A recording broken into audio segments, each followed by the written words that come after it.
Now all the students pay attention in the textbook and see part 3. I folded the letter again and slipped it carefully back into its envelope.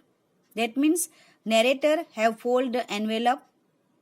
I kept awake all night. By morning I knew what I had to do. I drove into Bridport, just a few miles away.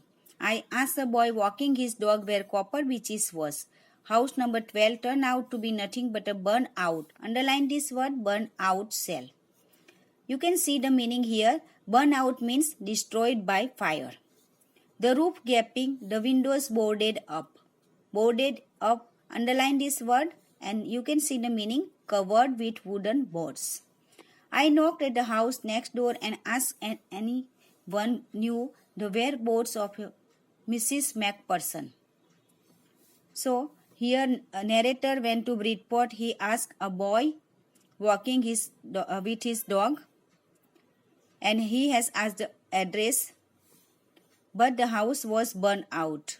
Oh yes, said the old man in his slippers. He knew her well. A lovely old lady, he told me, a bit muddle-headed, but at her age she was entitled to be, wasn't she? Underline the word muddle-headed. Its meaning is confused.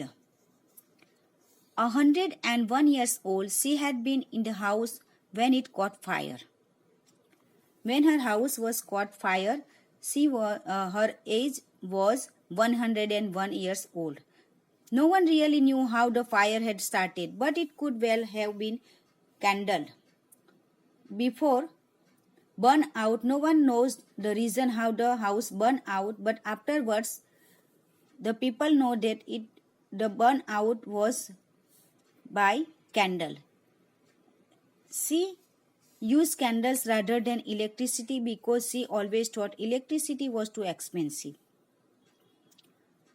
The fireman had got her out just in time. She was in a nursing home now. He told me Burlington House on the Dorchester Road on the other side of town. In this paragraph, the narrator has given the description that how the house of Mrs. Connie Macpherson burned out because she was using candle in place of electricity and she thought that electricity is more expensive than candles, and because of using candles her house was burned out. Her age was 101 years old and she sent to a nursing home. Here two questions are there. Why did the author go to Bridport? How old was Mrs. Macpherson now? Where was she? I will give you these questions answer also afterwards and you have to write this in the notebook.